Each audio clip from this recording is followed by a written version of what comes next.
Okay, welcome everyone. This presentation is about to begin. Please note this event is being recorded. All participants in today's event will also have access to the recorded version, which will be available within 2 business days after the live event on the TESOL intersection YouTube channel. So TESOL International Association's Computer Assisted Language Learning intersection is pleased to present this webinar titled Engaging Teaching Training Through Virtual Formats. Our speaker is Professor Grazzia Mendoza. We are pleased to welcome all of you to this webinar. So as we saw already, there are people from everywhere, from the Asian continent, from the African continent, from South America, North America, Central America, so from Europe. All right, so we are very happy to have you all here. My name is Mary Allegra, and I will be your moderator for today's event. Today's presentation will last 60 minutes and include a 10-minute question and answer period after Professor Mendoza's presentation. To enter a question, simply type your question into the chat box during the presentation, okay? And I will read those questions at the end or after Grazzia finishes with her presentation. So let me read the abstract or what this presentation is about. This session will describe the experienced professional development in using tools to engage educators from public school settings. The experience will highlight how the virtual format allowed conversations around theory best practices in ELT by using interactive virtual tools. It will showcase how enriching discussions around the ELT classroom happened using a variety of tools that motivated teachers to frankly reflect and open up about their teaching practice. Participants will leave with several ideas on how to use the regular virtual tools to promote engagement, conversation, and reflection in teacher training.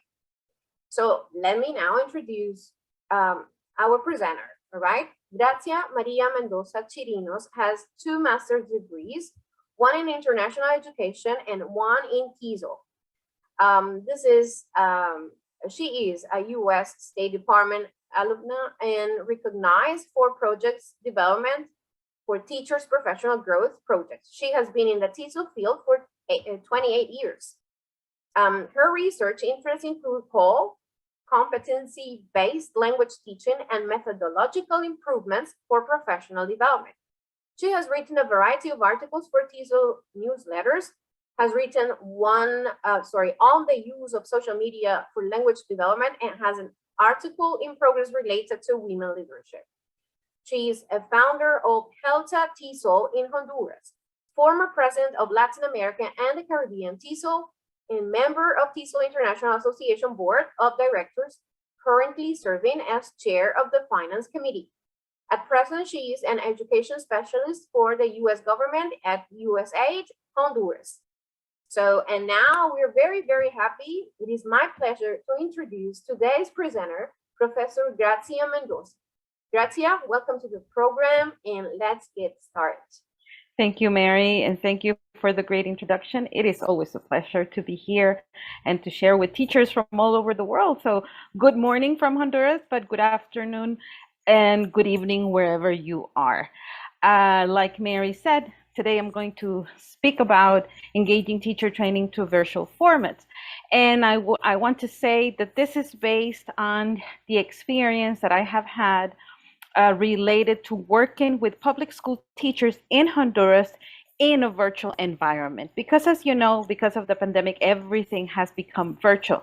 And I have found during this experience that I have had in Honduras, very interesting ways in which to engage teachers for long periods of time, because the training that I designed and that I implemented, and that I am currently also implementing because we're going into the next phase of our training, is our Saturdays, because they usually work from Monday through Wednesday, and the only time that they have available for training is Saturday afternoons. And these are 3-hour long trainings, and 3 hours in a virtual environment can be very tiring. So when designing this training, I had to look for ways in which they will be engaged. And you will see that I have used different things to engage them in different ways and different activities in which to work with them. So this is based on my personal experience training teachers. So today we're going to talk about why professional development, why using it virtually. I'm going to give you some reasons why it works and how it works. The advantages and disadvantages, because there are good things and there are many pros to engaging teachers through training through a virtual environment, but there are also disadvantages. I'm going to share with you some strategies and some tools that I have been using during this process. And I hope that you find this useful. My reflection about this process to date has been that everything that I have been doing virtually, I can also implement in person. And also it has the added value that my teachers can in turn use it with their students. So this is not only pertaining to professional development, but it can be extrapolated and implemented by teachers in the classroom. So I see that as added value in what I have been doing. So online teacher training, why? Well, because of the pandemic, we had to go completely virtual. In our context in Honduras, that was a little bit difficult because people were not really ready for it.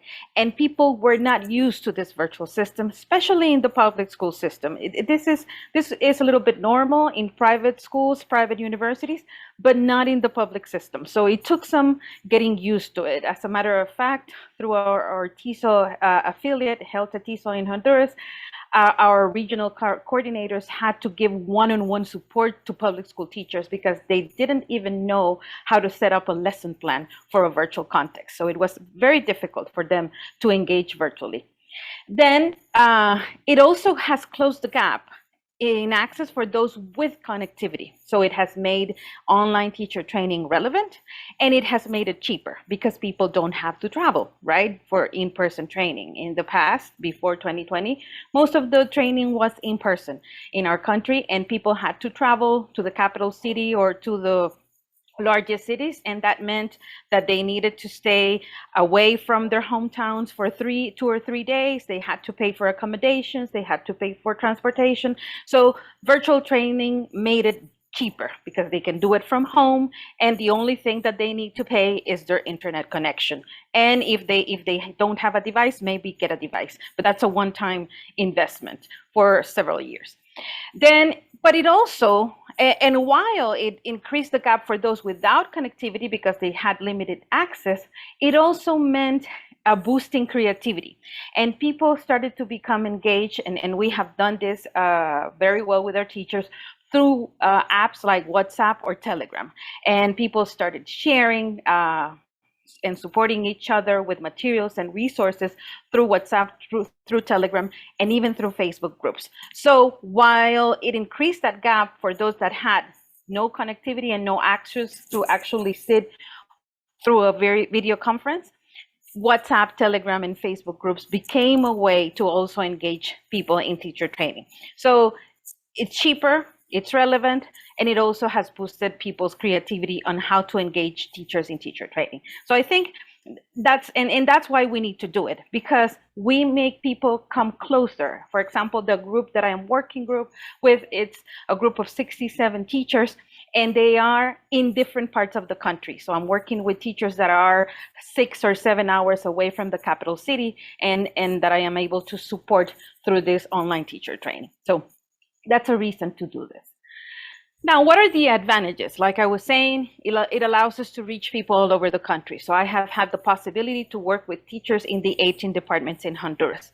It also allows worldwide reach. Like right now, right? We have people from all over the world, from all corners of the world, sitting together, sharing ideas, sharing resources. So it allows for that worldwide reach. It also provides teachers with virtual tools, because usually the tools that we use when training are tools that they can adapt to their context in the classroom. And like I said, it can be done in the virtual environment, but also in the in-person environment. It allows the educators to have a portfolio of tools that they can use when they are teaching in person to complement what they are already doing in the in-classroom experience, and provides also hands-on experience. And this is what I think I have enjoyed more about this experience with teachers, is that they get a feel of what it is to use the tool, and they can understand what their students go through as they are adapting to a new tool. And as they can understand that just as they have a learning curve to start using the tool, their students would also have a learning curve. And it allows them to plan more accordingly and understand, okay, my students, I am frustrated with these tools. This means my students can get frustrated too. How do I address this frustration, and how can I help them not be frustrated, right, when I implement something new in the classroom? So having that having that experience and setting this up to be an experiential lesson for teachers allows them to be a little bit more compassionate and understand their students a little bit more. So I think those are the things that I have seen from my experience as an advantage. Now, what are the disadvantages or the setbacks? Well, it requires connectivity most of the time. If we're doing this for 3 hours every Saturday, we require that people have electricity and that they have an internet connection and that it is working for those 3 hours that we were going to be connected in the training. And in our country, especially in the rural areas, this can be difficult because we have electricity blackouts. Even in the city, we have electricity blackouts, but it happens more often in the rural areas. And then we're going to have situations in which teachers send me a WhatsApp message and say, Grazzia, sorry, I have just lost my electricity. What can I do? So I need to provide support to the teachers in the video conference, but I also need to make sure that I'm providing support to this teacher that has logged out. And I feel I have to do that because these teachers are so engaged in what we're doing that I really don't want them to miss out. So I create alternatives via WhatsApp, which is the only way that at the time they have to engage in what we're doing. It also, and that means that I have to juggle, right, two different things, the video conference itself and then something through the WhatsApp or the messaging app that we're using. It requires practice and basic technological knowledge. For our teachers in the public school system, the technology piece is very difficult because they are not used to it. So it has required that we are supporting them in actually teaching them the basics of the use of technology. And it means that in addition to the training that I'm designing, I have to incorporate these basic things from the very beginning. And usually what I do is a diagnostic, like to find out how used they are to the technological tools. And I also teach them in the process to not stress out and be patient with themselves, that eventually they're going to learn this and that I'm going to be supporting them throughout the process. It requires careful planning, and like I was saying, I usually need to make a diagnostic. I usually need to find out what their needs are in terms of technology and where can I add or adapt things that I already thought of if it had been in a setting where all the teachers are aware or have knowledge of technology. It requires, and as a consequence, it requires these additional materials. I usually try to prepare tutorials, or within the training, I incorporate demonstrations, and it increases the time that I spend in training because they need to get a feel of the tools. And then a percentage of the group might get the feel of the tools when we are using them in the training, but then a percentage of the teachers will require support outside of the training, and I have to work with them separately.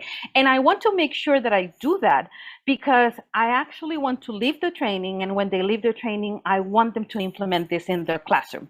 If I don't do this follow-up outside with those teachers that need it, the training might end being irrelevant to them and they will not use it. But these are the disadvantages because it requires a little bit more work. But in reality, I have found ways to make them work, right? So, but I have to mention that these are the disadvantages so that you are aware that when planning training of this type, you need to make sure that you cover these phases. So what are the strategies that I used when working when doing this training and when designing this training? Well, usually right now, what happens is most of the work that people do and that make them think that they're having an interactive training or an interactive lesson is, okay, let's go into breakout rooms. And there has started to be an abuse of breakout rooms. Breakout rooms are good and they will help you in this interactive process, but it's not the only thing that you can do when you're having a virtual training. And I have incorporated things like silent reading individually. I tell them, okay, we're going to have 10 minutes and you're going to read this excerpt that I have shared with them ahead of time. And I give them 10 minutes to read that. And it's not dead like reading letter by letter, but it's sometimes more of a scheme of a scan, and I give them guiding questions so that they make sure that they get that from the reading, because sometimes I want them to get the gist, but I want them to do that individually. I also practice with them what I do is silent listening and give them a link to a video that I want them to listen on their own.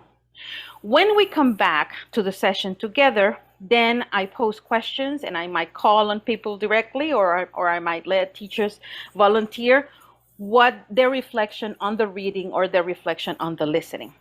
In breakout rooms or through WhatsApp groups, I incorporate group reading and they go and they read together. In those group readings, I might add a Google Slides or a Google Doc so they can write down their reflection. So I'm incorporating reading together, discussing, reflecting, and then taking notes on a specific platform. They also do group listening, similar to group reading and to silent reading and silent listening. They come back and they give their reflections. For group reading and group listening, I emphasize the use of platforms to take notes and to bring these reflections to the whole group and share them. We also did, towards the end of the first phase of the training, skits and role plays. And with this, I would give them in Google Slides some ideas of how the skit would go, and they would add their own ideas. And of course, they would act them out. And to act them out for the whole group, what I did is I highlighted them in Zoom, right? So I put the three people or two or three people who were developing their skit, and then they would play out their skit. And that worked really well. I found that was interesting. And the types of skits and role plays that I used were things related to teaching, what to do in a specific situation, for example, related to feedback or related to classroom management or related to a specific methodological tool that we were looking at. And then, of course, we also had the whole group discussions. So if you see, I tried to vary what I did. And the key for me was that the activities were planned in blocks of 15 or 20 minutes maximum, because I found as I started working with this group that was the attention span where I could see their engagement. If I extended something beyond the 20-minute mark, then I lost them. And keeping it at 15, 20 maximum allowed me to see their engagement throughout the 3 hours. And it was even interesting because after 3 hours, they didn't want to leave. They wanted to continue having the discussion and working. So keeping it at in those separate blocks, and I will show you a little bit further along some ideas and some ways to do that, or right now. So this is an example of two training sessions. So this is one session and this is another one. And as you can see, in the first one, I was talking about key concepts in ELT.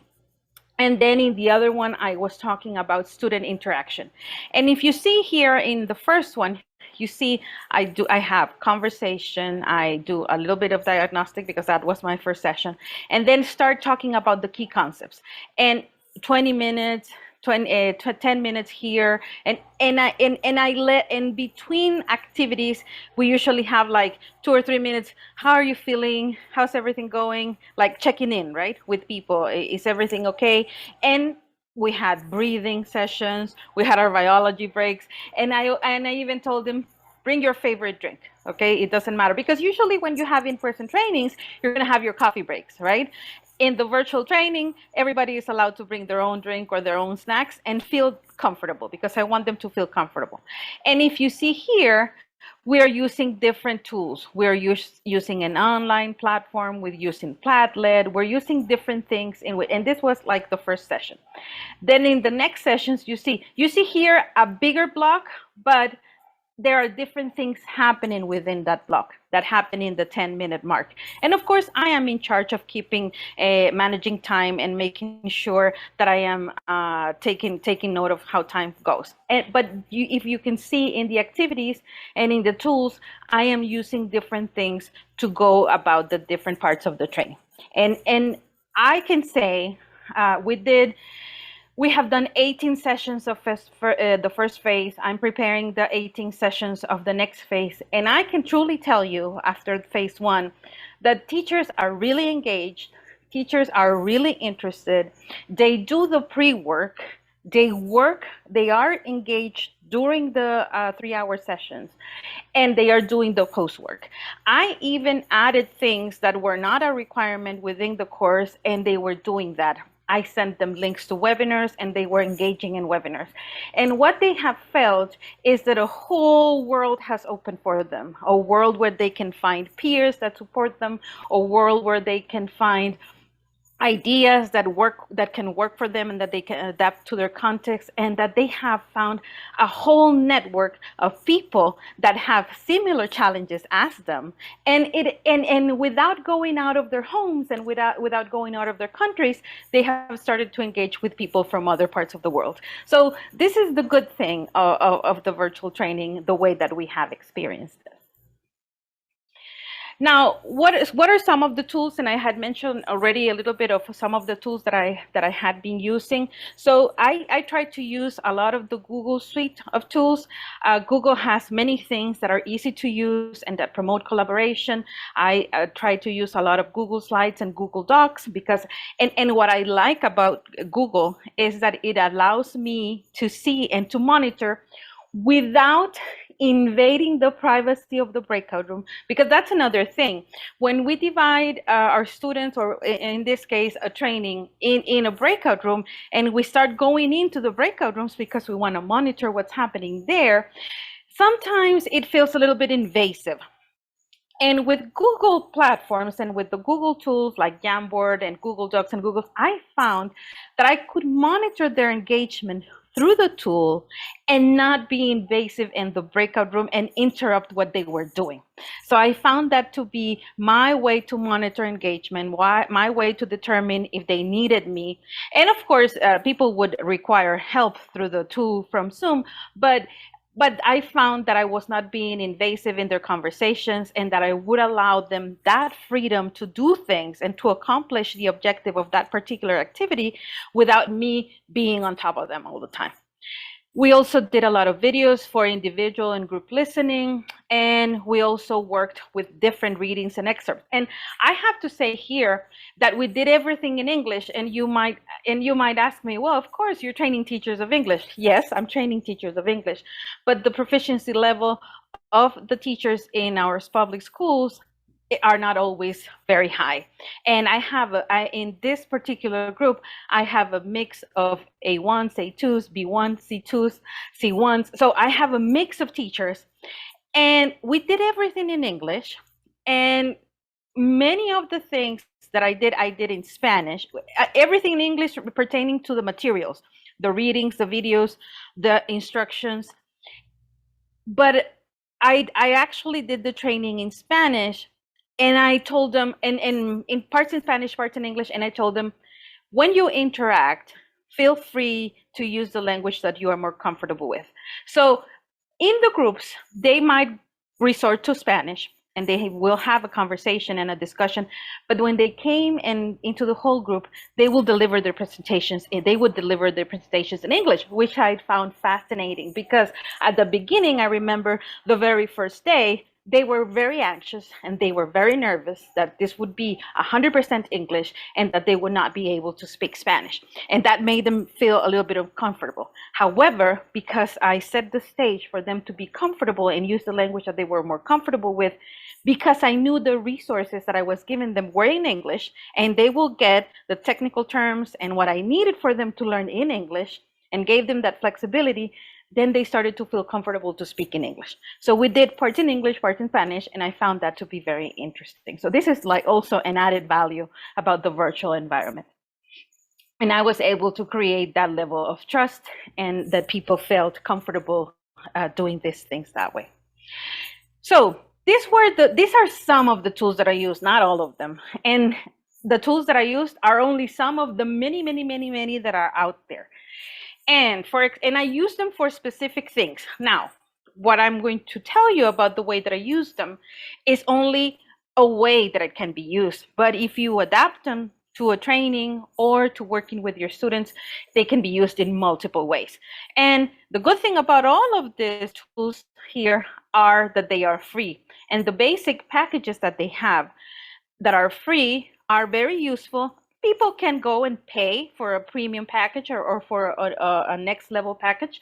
But I have found in my practice with students and teachers that it's not really necessary. But if you want to pay, that's okay too.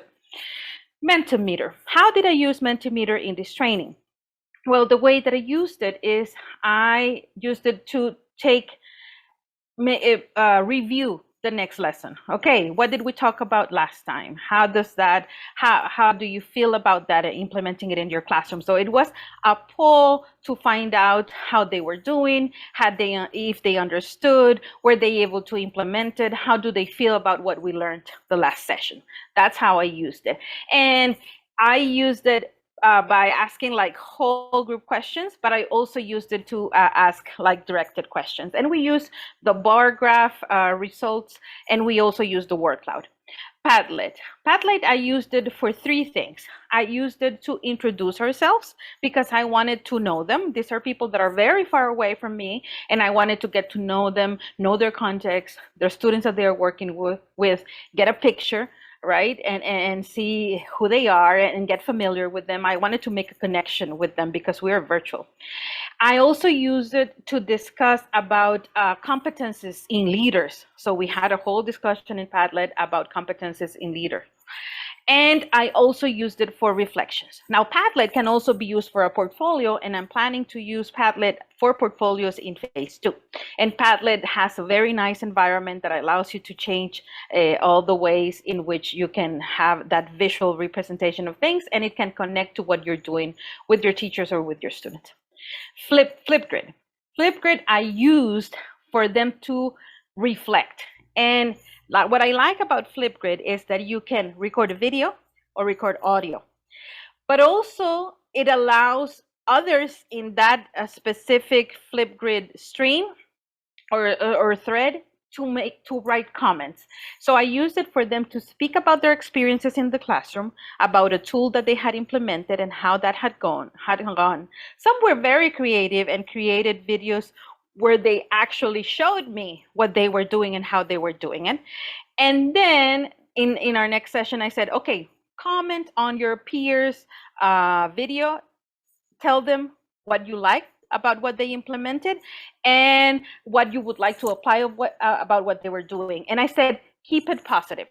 Don't critique anything negatively, keep it positive. And that went very well. And again, that boosted people's confidences, not only in using the tools, but in what they were doing. VoiceThread, and I'm missing the E there, sorry for the typo.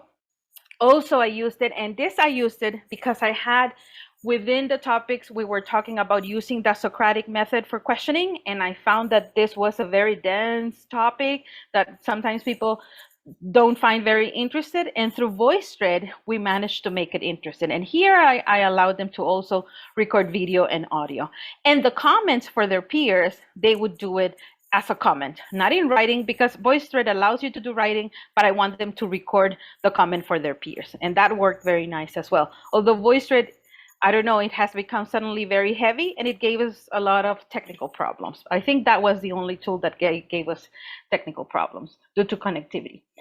The Nearpod, I used to show them there are resources out there that they can use that have things that are already done for them, especially because the teachers that I'm training are working in primary school, teaching students in primary school and teaching students in secondary school.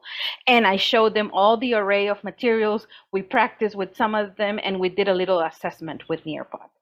TED Talks, I use them to talk about things related to professional development and the topics that we were discussing, like positive and negative feedback, peer observations. We talked about student engagement by using TED Talks. And I also used it to show them that this is a resource that is not necessarily created for the classroom, but that has elements that you can create into a lesson because it has the TED Talks lessons. And the YouTube videos that have an array of things, I shared with them, and I will continue to share with them links to webinars that are out there that can support them in their professional development. And then Facebook groups used for communication along with WhatsApp and Telegram. So those were some of the tools that I used and some of the things that we used in our work during this training. And and their response to this was, I didn't know that this was out there. It seems interesting to me that I can use this, and especially for our context, because we're a low-income country. It's a good thing that I can use things for free, and I didn't know. And they said their reflection was, I have to share this with my colleagues because they need to know that there's access to these things out there. So I found that to be rewarding.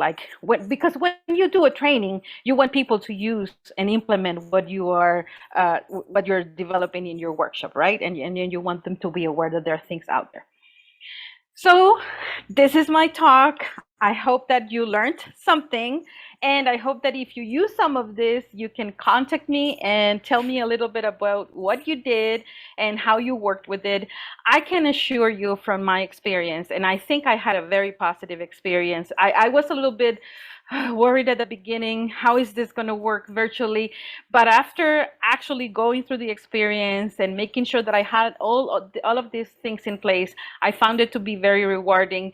And I have found that I have made a connection with 67 colleagues from Honduras, and that really makes me feel very good because I know that I'm contributing to the education of my country in some way, and it makes me feel happy that they took it so positively and that they are actually thinking about implementing this. And in another webinar, I will tell you how phase 2 goes, because we're going to do a little bit of micro teaching and other things, and we'll see how that works in the virtual environment. Thank you for having me. Thank you, Mary, again for the invitation. I want to share with you, Mary shared about my bio, but I want to share with you that Mary is a pioneer in webinars in our region. She created a whole set of webinars for the Latin American and Caribbean region, and she's an amazing woman, and I'm glad that she's part of TESOL. So thank you, Mary, for the invitation, and thank you for having me. Thank you for your words as well. We're all very happy to have you here. I mean, you are a leader in Latin America for all of us, and you can see that. I mean, there are many people from Latin America here supporting this presentation, and I really thank that they are here to hear you and to learn more from you. So there are some questions in here. I was also taking notes because I have some questions. For me, I will start with my question before I forget, because I found very interesting that you said you were using WhatsApp groups. So how can students and how can teachers do that? I mean, working with I mean, this is just for chatting. You have it in your phone. How can you give a class in that way? I mean, is anybody, and I would like others to give your opinions through the chat. I mean, have you used something like WhatsApp for your classes? Can you tell us a little bit, Grazzia? Yeah, so WhatsApp, in the beginning, the group was created for communication purposes. So the university that is sponsoring this training for teachers set up the group to have a speedier communication space, because people don't check emails that often, but people check WhatsApp very often, like you were saying, because people are communicating all the time informally. So as we started engaging in the training, when people lost their electricity, for example, they told me, teacher, I lost my electricity, or Gracia, I lost my electricity. There's nothing I can do. Please help me. I don't want to miss out on what you're doing with my classmates. And what I did is I uploaded the materials there. And I said, anybody who is having a problem, engage through the WhatsApp group. These are the materials that we're using. Remember that what we're doing is we are reading, and they will start sending their reflections through WhatsApp. So I kind of had like two parallel trainings happening at the same time, but we managed to do that. And then I would go and I would say, so in the chat, this person said this and this and this. So yeah, it's hard, but it allowed me to keep them engaged because I didn't want to lose that momentum. So, but it's useful that way. So I have seen Africa ELTA, they did a whole conference through WhatsApp. And what the presenters did is they sent their slides and they started sending questions and polls and having a conversation about the topic. So, like I said, the virtual environment has made us become creative. Yes, yes, and this is what the pandemic has done with us. Yeah. And, it's difficult, but you see how, teachers in the world find ways to teach. This is love for education, really, from the bottom of my heart. This is love for education. Okay, I have here some comments. I was asking in the chat, I mean, if teachers were using other tech tools, and some of them mentioned, for example, Marov Ali said live worksheets, and Deyanira Dorta also said live worksheets, Word, Walnut, Kahoot, Quizlet. I also use Kahoot. I love it. And I also use quizzes that I love more than Kahoot. Okay, Refi, Zidane, Kahoot, live worksheet, and quizzes. I'm with you. A multiplier effect. Nikki says a multiplier effect. Marisa Huacho, sorry. She said Polev, Wordwall, Vocaroo. Ana Maria says, I also have used live worksheet, but mostly recorded videos. Sometimes those I get through email or they are taken from YouTube. Thank you. Deyanira Dorca also said podcasts can be used as well. Dr. Camille, he says, really insightful. Olenka Villavicencio, hello Olenka, how are you? She says, genially, I suppose that is Nearpod. She said Nespod, WooClap, podcast. Ziming Liu, she said Yoku, videos from Yoku. What else? Something new in here.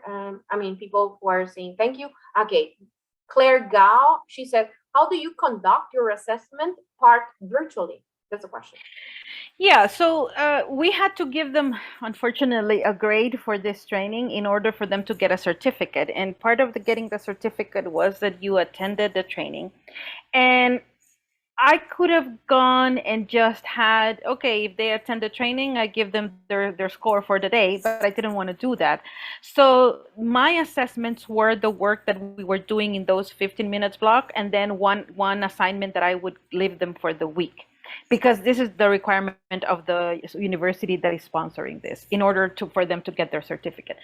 And what I did, they were not assessments like we would have in a lesson.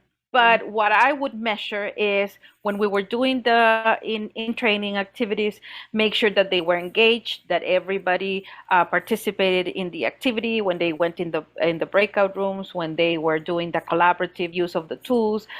I made sure at all times that they were giving back something and that I was making sure that they were learning. And I did it through those platforms. I did it through WhatsApp, and I did it through the assignment that we had a learning management system similar to Blackboard and Moodle, where they will upload their assignments. So I gave them forums, I gave them assignments there and things to do. So that was like the way that they were assessed, or the way that we measured that they were actually engaged in the course and that they were understanding what we were teaching and what we were training them in, and that they were actually getting something from the course. Okay. I have a comment here. Sophia says, I use Google products like Google Doc, Google Slide. These apps are great, and we can currently see what the students are doing. That's true. Petra says, what's up? You can send pictures, voice messages. It's okay. Okay. So this is a reality in many other places. Ana Maria Roca says, yes, WhatsApp is a useful tool and present when teaching online. Yes. Zimi Liu says, as trainers, how should we further motivate trainees to apply what they get from training sessions to improve their teaching after training sessions? Oh my God. Yeah, and that was my main goal, right? With this training, I want to make sure that they are implementing what we're doing, and the goal. And every time I begin the session, I say, so today we're going to do this, and we're going to discuss this, and we're going to have a conversation around this. I want you to choose one thing. So I give them the freedom. I could direct them, go and use this, but I give them the freedom to choose, and I think that works, because when you give people the freedom of choice, it's more likely that we will get buy-in. So I gave them the freedom to choose. Okay, choose one thing that you're going to implement, and then report back. And they would either report back through WhatsApp, or they would report back during the next lesson. And there were specific things when we were doing the sessions where I would ask them, so when you use this, what did you do? And how did your students feel? So they knew that they had to implement something that they learned through the training. So that's the way that I did it. I gave them the freedom to choose and come back and report. And that helped. That created buy-in. Okay, great. Olenka said, instead of Google Workspace for education, we can use Microsoft Online too. Yes, that's true. Diana Valladares says interactive Google Slides, and Petra is sharing a link. I think it belongs to the page classtools.net. What else? Let me see. I mean, a bunch of links in here. Okay, Petra is also saying, sharing some other links which are useful for everybody. You should save the chat then. Yes. Reynaldo Mujica says Edpuzzle, Pixton, ESL videos, and so forth. What else? I mean, some other links shared by Petra. Thank you, Petra, very much for your help. Okay, someone says quizzes, Google products, and Padlet as well. Videos. Okay, some other links over there. I really suggest we should get very well familiarized with these tools, and then it's very easy to have them and at hand to improve our sessions. Okay, yeah. And Olenka finally says an interesting curating platform that you can work collaboratively is Wakalit. Yeah. Great. Yeah, and I saw Rafaela asked a way of was the training optional or mandatory? So the training is optional. They apply and they get selected, but they can drop out if they want to drop out.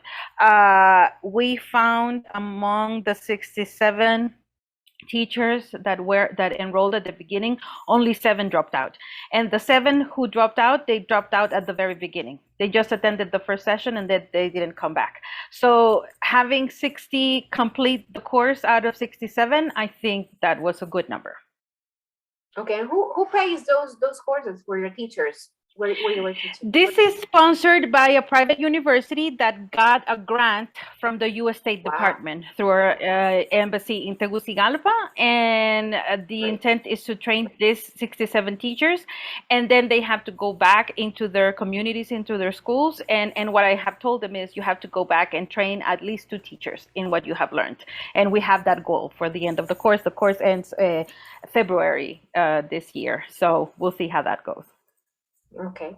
Oh, just great that I mean other people, institutions, organizations want to help, teachers to improve and to to face the situation that we are all experiencing right now. Okay, people continue. And I think that's a good commercial. Sorry, Mary, to mention. No. It's like a sort of an advertisement. The U.S. State Department, through the U.S. embassies and the relos in all of our areas worldwide, they provide these small grants for teachers to do this. So be it through a university or on your own as trainers, you can have access to apply to those grants and be able to support teachers in your community. So this is possible for everybody. It's not exclusive to a private university, individuals that have interest in training. The only thing is that you have to provide a detailed budget on what you're going to use the money, and it cannot be used for yourself, right? It has to be used for the actual training.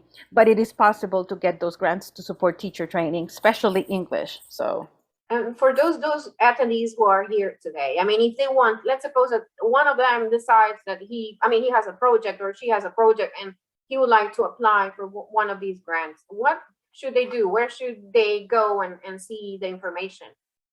So two things. They should go to the U.S. Embassy website from their country or directly to the RELO in their area. They have there the opportunities that are available to apply for grants. Usually this comes with instructions on how to set up the application. You apply and then they tell you whether you got it or not. Usually these are very, very competitive grants. So you need to make sure that you are writing a competitive application as well. It is encouraged that groups of people who have been part of U.S. State Department training, that they engage and get together with alumni so that they can create projects together. So these are ways to support teachers in your community. Okay, great. I have here one more question. Susan Peterson says, you mentioned using Padlet for competencies for leaders. What were the competencies and how Padlet was used for this? So what we were discussing in terms of leadership was teachers as leaders in their classrooms and in their schools. And we discussed the different competencies that leaders should have, directed to having a vision, being able to create buying. And then we use the Padlet to actually have the discussion. Instead of having the discussion online as a whole group, we use the Padlet so people could write in comments about how they viewed the competencies of leaders, how they viewed themselves as leaders, what are the things that they want to improve as leaders, how do they view the ideal leader, and that was how the Padlet was used, to have that discussion. And then they would read what others had written and add comments to that. So it was like sort of a discussion board that we used the Padlet for. Okay, so good. Any other question from the audience? Many people thanking you, recommending different, I mean, it's nice. I mean, everybody's sharing different different tools. That's nice. Okay, if we don't have more questions, I'm going to tell you thank you very much, everybody, for being here. Thank you, Grazzia. I mean, it's a pleasure and honor to have you here. I mean, to have this leader here from Latin America with us today, I mean, helping us to face this situation that we all are facing in the whole world because of the pandemic. So if you don't have any other comment or question, I don't know if you guys, could you please maybe turn on your cameras and then I can take a screenshot of everybody and I will post it. Could you please? Yeah. And while people turn on their cameras, don't forget to follow tsol.org and make sure you follow all the online webinars like this, and make sure that you attend the convention in March in Pittsburgh. Yes. Okay, could you please turn on your cameras? I'm just waiting. I mean, if you are decent and you can show your face, could you please? So I can take a screenshot very fast and I won't bother you anymore. Okay, anybody else? I will wait some more seconds. Nobody else? Okay, everybody's in their pajamas and you know. Okay. Okay, I think nobody else is. Okay, 1, 2. Okay, 1, 2, 3. Great, thank you very much. Okay, and thank you very much for being here today. I really appreciate it.